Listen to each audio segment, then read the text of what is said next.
What is up, everybody? Back with another video, and today we are rating this infamous token project, Wonderland. Oh my gosh. I remember last year, I heard about Time, and when I looked, I saw the price of like $800, and I was like, that's way too expensive for me. And I didn't get into it. Little did I know that I didn't know the damn thing was going to surge all the way up to like $8,000. But if you guys are in Wonderland DeFi, you probably already know earlier than I did that, I mean, something really strange is going on over there. I mean, I'm not going to say it rugged, but I'm going to say it looked like it rugged. So let's start. Where do we start? Okay, so we want to take a look at Wonderland. It is now at a $355 price point with a loss of 43.5%. Guys, wow. Like, this is crazy. This is crazy, right? It came out September last year. It got higher than 8,500, higher than I thought. $9,700, right? And then fast forward to not even December, but January 1st, it was just on a steady downtrend all the way from 3,000 down. Now it's back down. But you may say, well, that's just the name of the game. Well, there's more to it. So enter the scandal, right? Wonderland rattled after co-founder is tied to a failed Quadriga CX exchange.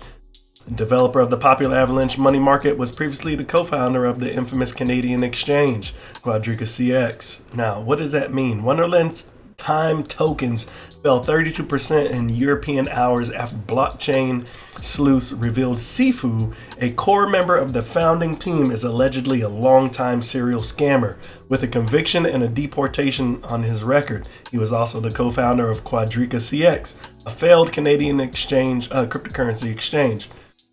Wow. Wonderland has been probably like one of the biggest, if not the biggest, freaking project in a long while, and it's been one of those that's been tooted by like almost all the big time YouTubers, just as much as Sheeb in the last 6 months. So definitely a big hit to anybody who has been invested in them. Just goes to show you, man, that even though it's hot, even though, you know, it's never a guarantee of how long these things are going to last, guys. So you got to have an entry and an exit plan. Otherwise, you're going to get burned, right? Let's see. If you are unfamiliar with the Canadian exchange, it collapsed in 2019 after the founder, Gerald Cotton, disappeared with $169 million. Now, this is what I would like to know. I would like you guys to think about this very critically. So the government can find you and pick you up at almost any time, any day, anywhere, right? For any crimes against the country, right? But for some reason, people are allowed to disappear with millions of dollars. How did Gerald Cotton disappear with $169 million? I mean, there's not even I mean, the longest he should be gone is about a week before they catch this fool, right? So, you know, it's beyond me how these fools get away with this shit. And then eventually, you know, they might get summoned by the SEC, and, you know, that goes on for a while, and, you know, they may or may not go to jail, or they may just make them pay it all back. But anyways, it's absolutely nuts, right? Absolutely nuts. So, Wonderland founder Danielle Sestagaga, DS, I'm gonna say Danielle, confirmed allegations in a later tweet saying he was aware of Sifu's identity and connections to the Canadian exchange. I want everyone to know that I was aware of this and decided that the past of an individual doesn't determine their future. He further confirmed Sifu's identity in a post on Thursday morning.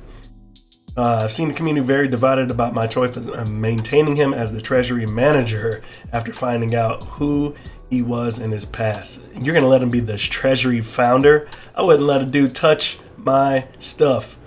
Period. Period. Right? Period. The community wasn't impressed. In 2005, he pled guilty to credit and bank fraud. In 2007, he admitted to burglary, theft, and computer fraud. Damn. In 2018, he and his partner lost access to $15 million in customer funds. I mean, if you want this guy on your team, damn, like you just want to scam. Like that's what I would see it as. And that's what it's looking like more and more. All funds in Wonderland are managed by Multisign, and any FUD related to that needs to be cut off now, as they are secured by me and the Wonderland team. That's what the founder wrote, and people are not impressed at all. They're not happy. I wouldn't be either.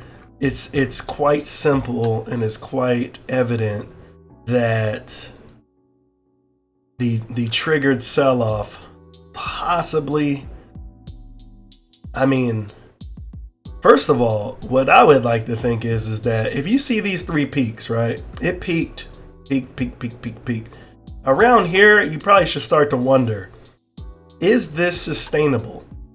See, there's plenty of models like Wonderland that have come out, that have existed, that continue to exist, but they're not sustainable. They come out, and if you look at the price, if you look at September 1st, right, and you look at where we're at now, it's literally that, it literally looks like this was the lifespan so far of the project, right? And it's below what it started off as. And that's what's a little scary. Do I think it could bounce back? I don't think so. I mean, I think this is irreversible damage simply because of the reputation of the members now of the founding group. It's nobody's gonna trust you. Everybody's gonna dump the shit out of your token. It would be a miracle if people pick this back up and run with it again. It'd be a miracle. And if they did, this would honestly be a good time to buy back in. Just saying. Simply because if you look, let's enter the DApp. If you look, you still have a pretty high APY. But again, you know, the scary part about this is that how the funds have been disappearing. As you've seen, I've told people this before. Slowrug. Some people don't know what a Slowrug is, but in all honesty, the chart looks like a slow rug. I mean, still got 83,000%. They still got $305 million locked. I just don't see how they're going to convince people to stay. I don't see how they're going to do it. I wouldn't do it. That's just me though. But there is a possibility that you can ride this thing back up to at least hopefully to the starting point where it started last year. And possibly it can just go back on another run again. You know, you never know with these things, but rumors fly and rumors hurt if you don't nip them in the bud. It looks like they tried to nip it in the bud, but it doesn't look like anybody's going for that shit. And honestly, like I said, it looks like a slow rug. I mean, it had such a high peak. I don't know why people were not afraid of this. I mean, starting from literally November 29th, or November 30th, it just started to drop off like crazy. All that stuff that they had gotten just seemed like it started dropping off. But anyways, tell me what you guys think. Like, comment, subscribe.